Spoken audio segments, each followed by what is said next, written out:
Alright, guys, we are now into our finale segment. Now, our finale segment is going to be about Tommie and her daughter Samaria. Now, if you guys are watching this on YouTube, I will not be posting pictures of Samaria simply because she is only 17 years old and I did not get any permission from Tommie to post any pictures of her daughter online, so I will not be doing that. But anyway, I'm going to go ahead and read a lot of what is going on, but let me give you guys a backstory of everything that is going on. So, Tommie's daughter Samaria is only 17 years old, and she is now pregnant. Tommie, her mother, was not really feeling her being pregnant and wanted her to get rid of her baby simply because she felt that her baby did not need to be brought into this world by someone that is 17. Now, if you guys are unfamiliar with who Tommie is, she is from the Love and Hip Hop franchise, especially the Atlanta one, and she is also a rapper in the music game. She's, big on social media, and you see her doing a lot of Savage X Fenty things, as well as Fashion Nova, Pretty Little Thing, all those different brand ambassadorship things. She's into all of that. But she's also had, terrible pasts with having children at young ages herself and being back and forth to jail herself. Like, she has tons of mugshots, guys. But anyway, I'm going to start by reading what her daughter stated, and then we're going to get into what Tommie said, and then we're going to also talk about all of this.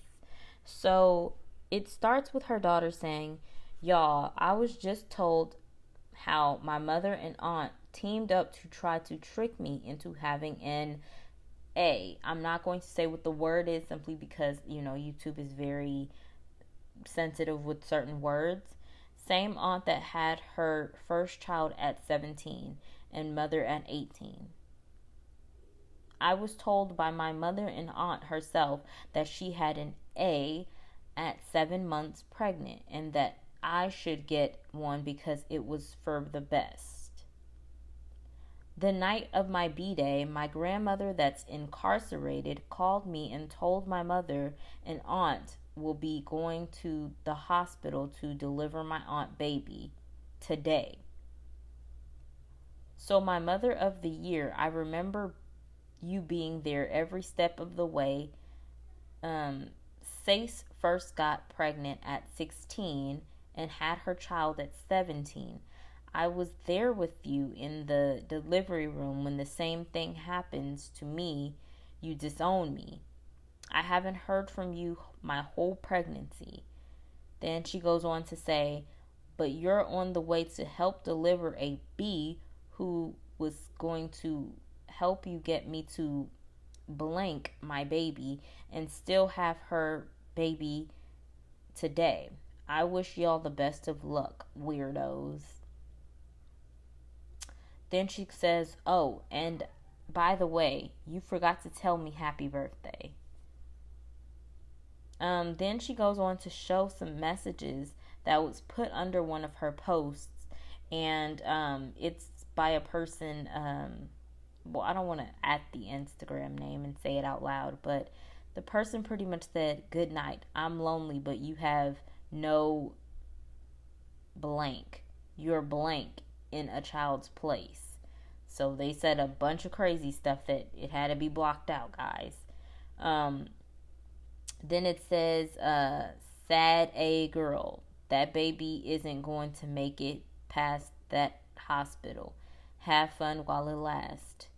Then she goes on to say, "She don't claim this child." And then I guess the person was responding to someone and said, "Sadly." And then she goes on to put on the side, "I've been getting messages like this for the longest, and I know for a fact it's from a family member on my own mother or my miserable uncle." Wow. She then goes on to say, "I've been staying cool, calm, and collected, But my aunt and mother got me to fly to LA thinking my mother was, not trying to be here anymore, only to try and be forced to have an A after I didn't want it. I was kicked out of the house and forced to find my own way. During the pandemic, risk me and my child's life. Home, Atlanta. So then she has photos of her on the plane, and she's on the Los Angeles International Airport, and this happened on the 21st of April. So she says, waited in the airport for 10 hours because that night was a late night and I was put out at nighttime. And let me just tell y'all, that was the most uncomfortable thing I've ever done. So guys, I actually looked to see, how far along pregnant she was. She's really, really pregnant at this point. So, I can imagine that maybe at this point she was like probably first trimester, and now she's probably about second trimester. So that's pretty sad that she was, uncomfortable and everything, because, I know that pregnant women, especially for my sister, when she was pregnant, they get really bad back pains and stuff. So that's really sad. I just wanted to throw that out there. But then it goes on to say, set up and shamed me and you pregnant by baby father number 2. And it was pretty much a video of her mother, Tommie, and her other sister, and pretty much her, being there every step of the way with her other sister, and her mother not being there for her in the same sense. So she says, I felt the need to post messages, but just in case I was about to be called a liar and etc., but I'ma delete because it's too personal. Just know I don't have to lie about nothing. I just want to know what would have happened when I blanked my baby and 2 months later she was holding hers. I probably would have taken my own life. Glad I got my own mind. Attention. Now this is what Tommie is saying about her own daughter. Attention is a deadly drug. Now, I'm going to go ahead and read what she also posted after the whole situation was over with. And this is what Samaria is posting. She says, I will not be involved in this live situation. I said what I had to say and could say more, but won't. Unfortunately, I feel that I let my emotions get the best of me and should have went to someone who actually cares.